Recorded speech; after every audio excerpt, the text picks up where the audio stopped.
these facilities, and I just would go home at night after each shuttle mission or each day of the shuttle mission and break the tape down.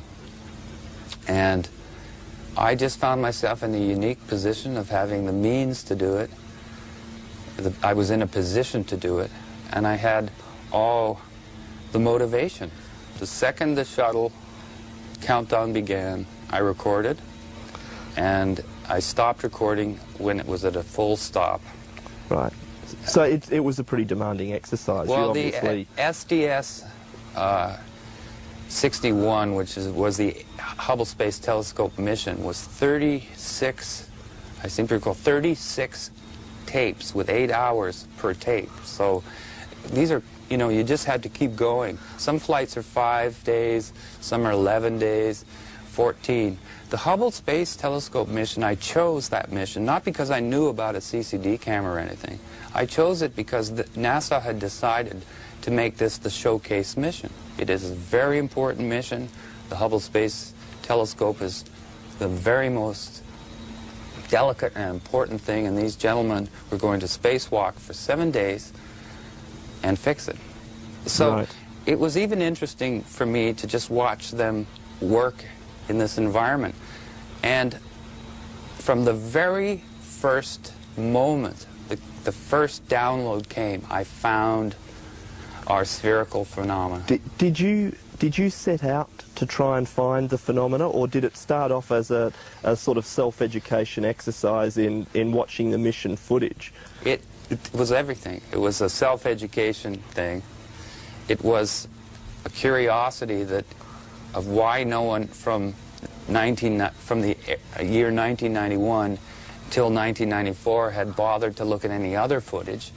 And I was quite naive and wasn't aware it was all being downloaded, because I bought into the popular culture or the urban myth that they were scrambling at it and it wasn't available since '48. I've been an editor for 25 years as well as everything else. And I spend an awful lot of my day looking at videotape at amazingly fast speeds, reviewing people's programs for critique reasons and things. Sure. My eyes are trained, and I kept seeing something.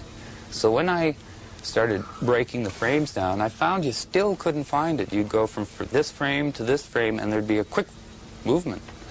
So then I had to get a videotape recorder, an SVH machine, an older model, funny enough, not the digital model, that literally, when you rolled the thing, it would break the frames into fields. And in reality, there are 60 individual pictures that make up 1 second of video.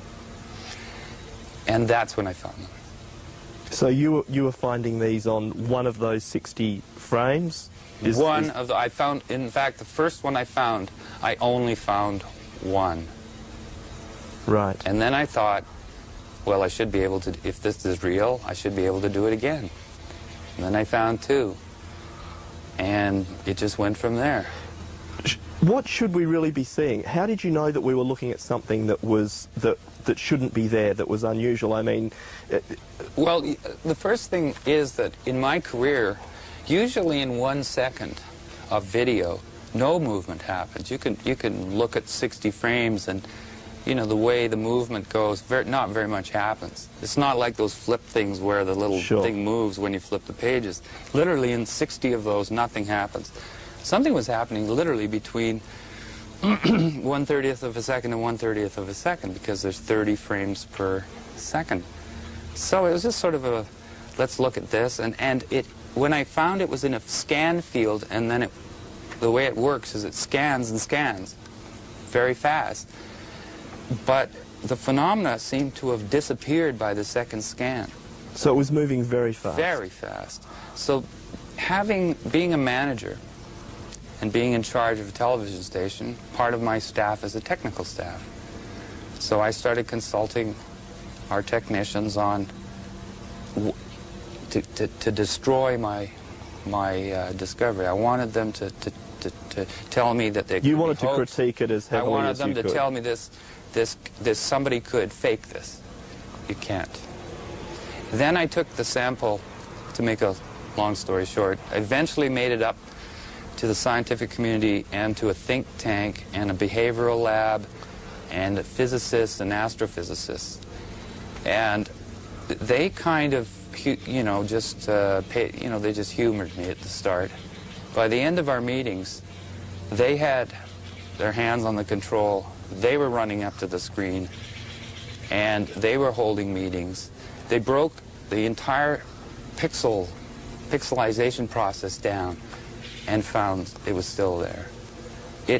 So they really didn't expect to see anything in the beginning, but by the time you finished, they were excited. I think they expected probably that we'd have more of a real-time phenomena, which is still spectacular. And probably, I guess, that they felt they might be able to explain to you as something perfectly legitimate or normal for... Well, you never know who's in the Skeptic Society of British Columbia. For instance, the X-Files actor William Davis, who is the cigarette-smoking man in the X-Files, is a member of the Skeptic Society. So I never knew with these scientists what they were trying to do to me. Sure. But the amazing thing about this other phenomena, the one that's virtually, I would say it's invisible, although it isn't once you see it. You begin to see it all the time. Is it blew their minds.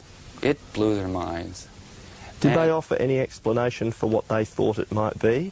Or are they as baffled? There's a professor at Simon Fraser, Professor Weinberg, who literally said it had to be it had to be actually there, doing exactly what it was, but he could not. He said we would have to go right to NASA, and eventually we had a lecture at the planetarium here in Vancouver by one of the Hubble poobahs, the chief Hubble designers, engineers. That must have been a great opportunity. It was a great opportunity, and what was interesting is when we showed him the spherical shapes on video clips, on video stills, he was comfortable, which meant, he could throw the ice crystal theory, because it was a very small sample at that point. It was only the first time I'd ever done it.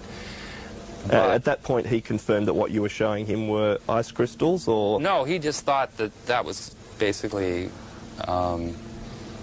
He accepted that it was a phenomena of some sort. He just... Well, they're comfortable at NASA because James Oberg, who's the NASA debunker, in my estimation, had basically briefed them all that don't worry about all this stuff you see, because that's just all kinds of stuff you don't understand about ice crystals.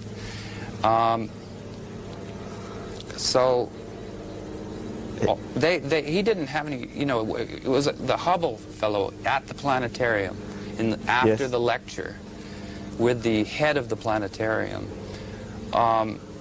He sat there comfortable, but when the still frames of this second phenomena were shown to him, he stormed out of the room. Did he say anything? Did he give any reason? He made some huffs and puffs and stormed out of the room. Now, we found, that's very unusual kind of reversal. And we obtained, we meaning an artist friend and I, who's got more guts than me, I guess, in terms of walking through front doors, which he's not supposed to. He picked up the phone after he got the number and phoned this fellow. And he got hello, and the second he said who he was, there was back talk, things like, it's that guy, blah, blah, blah, and the phone went down. In other words, communication was cut off. Not a very good public relations exercise for the... No, but we found it odd that, these are okay and these aren't. So anyway, that's how it started. So Professor Weinberg, who's a wonderful man, said to me something he's never said to anybody before. He actually sat down, sort of rolled his hands through his head and whatever hair he had, and said, I believe there are things out there, and it's just a matter of an et cetera, et cetera. Well, my friend, my partner, could not believe. He knows this gentleman, has worked through the Canadian Space Agency with him. This Professor Weinberg studies the